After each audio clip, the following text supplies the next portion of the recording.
When I talk to athletes, many assume that their pre-workout supplements undergo the same rigorous approval process as prescription drugs. In reality, most supplements hit the market without any pre-market review by the FDA. That means the burden of proving safety and honesty falls largely on the companies that make them and ultimately on the consumer who buys them. This presentation will explore how dietary supplements are regulated, what protections exist, and where the gaps are. We'll cover key legislation, industry growth, and what oversight agencies like the FDA actually do and don't do. By the end, you'll know how to navigate labels with confidence. Let's start by looking at how big the supplement industry has become. The supplement industry has expanded rapidly. In 1994, there were around 4,000 products on the market. By 2017, that number had ballooned to 90,000. In the United States alone, the industry is approaching $60 billion, and global sales are predicted to reach roughly $200 billion by 2025. This explosive growth has outpaced regulatory capacity, making it difficult for oversight agencies to monitor every product. Understanding the sheer size of this market underscores why regulation can't always keep up. It also sets the stage for distinguishing how supplements differ from pharmaceuticals. Next, we'll compare these two categories and clarify why they're treated so differently under the law. To appreciate the regulatory landscape, consider how pharmaceuticals are handled. New drugs must undergo extensive clinical trials and receive FDA approval before they can be sold. By contrast, dietary supplements are presumed safe until proven otherwise. They are intended to supplement the diet, not cure or prevent disease, and therefore do not require pre-market approval. Manufacturers can market a supplement as soon as they decide it's ready, while safety issues are often addressed only after problems arise. This fundamental difference explains why you see so many supplement products on shelves without evidence from clinical trials. The legal framework for supplements begins with a pivotal piece of legislation. Let's discuss that next. In 1994, the Dietary Supplement Health and Education Act, or DSHEA, amended the Federal Food, Drug, and Cosmetic Act to formally define dietary supplements. Under DSHEA, supplements are products taken orally that contain vitamins, minerals, herbs, or other ingredients intended to supplement the diet. The law requires companies to have evidence that their products are safe and that labels are truthful, but it does not mandate pre-market approval. DSHEA expanded consumer access to supplements, but also shifted much of the responsibility for safety and labeling to manufacturers. Understanding this law helps explain both the freedoms and the risks associated with supplement use.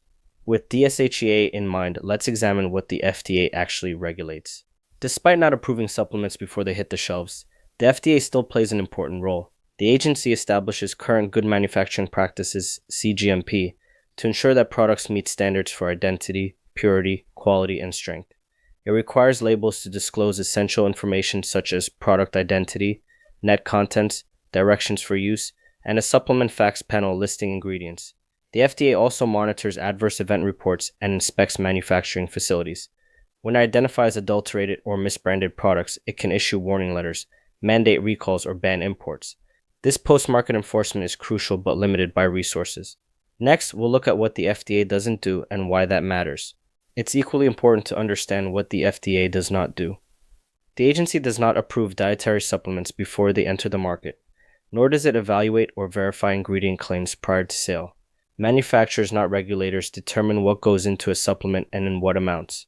The FDA also doesn't set limits on serving sizes or ingredient quantities, allowing wide variability in potency across products. These gaps mean that many aspects of product safety and efficacy are left to companies' discretion. As we explore the roles of manufacturers, remember that responsibility begins with them and extends to us as consumers. Next, we'll outline what companies are required to do under the law. Under DSHEA and related regulations, supplement companies must ensure that their ingredients and finished products are safe before they're marketed. They are responsible for accurate labeling, meaning that what's on the label must match what's in the bottle. Manufacturers must follow current good manufacturing practices and register their facilities with the FDA for periodic inspection. Failure to meet these obligations can result in warning letters, recalls, or other enforcement actions. However, adherence to regulations varies and some companies cut corners. To understand why cGMP alone isn't enough, let's delve deeper into what these practices entail and where they fall short. Current good manufacturing practices set a baseline for supplement production. They require proper sanitation, quality control systems, and detailed documentation to ensure that products have the identity, purity, strength, and composition stated on the label. Manufacturers must set their own quality specifications and demonstrate they meet them.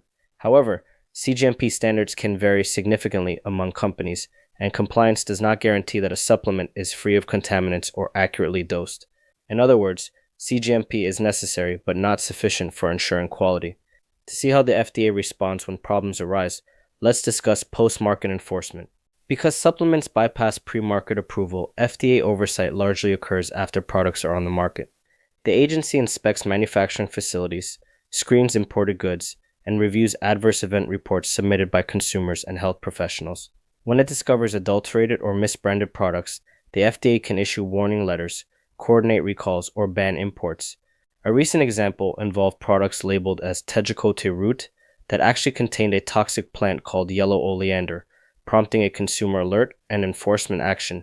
While these measures help protect public health, they occur only after issues arise. To understand how often things go wrong, we need to look at real statistics on mislabeling, contamination, and doping. Independent testing has revealed serious problems in the supplement market. In one analysis, 59% of botanical supplements contained plant species not listed on the label. 93% of products tested positive for heavy metals or unlabeled ingredients. In the sports supplement category, 38% contained undeclared stimulants or anabolic steroids that could cause health issues and lead to doping violations. These statistics show that mislabeling and contamination are far from isolated incidents. Recognizing these risks helps explain why bad products slip through and underscores the need for vigilance. Next, we'll examine why the system allows problematic products to enter the market in the first place. A number of factors contribute to the persistence of low-quality supplements. Tens of thousands of products flood the market, and the industry continues to grow rapidly, stretching the FDA's limited resources. Online retail makes it easy for unverified products to reach consumers, and global manufacturing complicates supply chains and traceability. Under DSHEA, companies can sell their products without pre-market proof of safety or effectiveness, meaning issues often surface only after products are in consumers' hands. This combination of scale, complexity, and regulatory gaps creates an environment where adulterated or misbranded products can slip through the cracks. One loophole that particularly concerns consumers is the use of proprietary blends, which we'll address next. Proprietary blends are a legal feature under DSHEA that allow companies to list multiple ingredients under a single combined weight. They must list ingredients in order of predominance but need not disclose individual amounts. For consumers, this practice obscures how much of each active you're actually getting and makes it impossible to compare doses to research-supported ranges. Proprietary blends create room for pixie dusting, including only trace amounts of effective ingredients to justify marketing claims. Without knowing exact dosages, you cannot verify whether a product is clinically effective.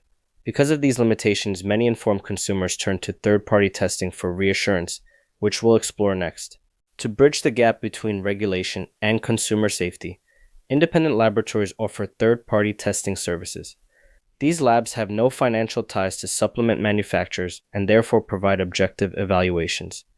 They verify ingredient identity to ensure what's on the label matches what's in the product, test for purity and potency to confirm dosing accuracy, and screen for contaminants such as heavy metals, microbes, and banned substances. For athletes subject to doping regulations and health-conscious consumers alike, third-party testing offers peace of mind that goes beyond the minimal legal requirements. Let's look at some of the major certification programs and what they entail. Several reputable programs certify supplements to higher standards. NSF Certified for Sport tests products for more than 290 substances banned by the World Anti-Doping Agency, reviews formulations and labels, inspects manufacturing facilities, and conducts ongoing monitoring. Informed Sport tests every batch of a product using accredited methods, while Informed Choice performs random batch testing. Both screen for more than 285 banned substances. USP Verified is another program that screens ingredients for safety, conducts on-site GMP audits, and verifies identity, potency, and purity with annual reviews. Products carrying these seals undergo more scrutiny than the law requires. To appreciate what these labs look for, let's break down the testing process. Third-party laboratories focus on three primary areas. First, they verify ingredient identity, confirming that each substance matches what the label claims. Second, they verify label accuracy by measuring the quantity of each ingredient to ensure it aligns with stated amounts and that all components are disclosed. Third, they screen for contaminants including heavy metals, microbial pathogens, pesticides, and banned substances. These tests provide a comprehensive picture of a supplement's safety and efficacy and help consumers make informed choices. Beyond testing, transparency in labeling is another crucial quality signal, which we'll discuss next. One of the best indicators of quality is transparency.